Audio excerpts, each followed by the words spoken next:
எங்ககிட்ட வர பிரியாணி ஆர்டருக்காக ரெடி பண்ணிகிட்ருக்க மீட்லாம் நல்லா மஞ்சள் தூள் போட்டு நல்லா ஒரு 10 நிமிஷம் ஊற வச்சுட்டு அப்புறம் தான் கழுவி சமைப்போம்.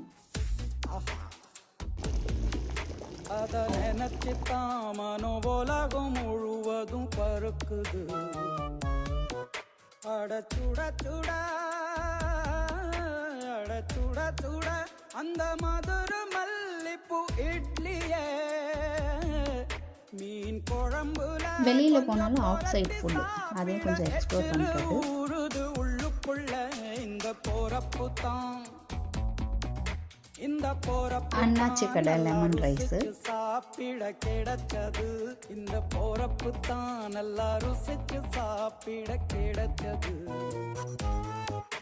அத நினைச்சுத்தான் மனோ உலகம் முழுவதும் பருக்குது.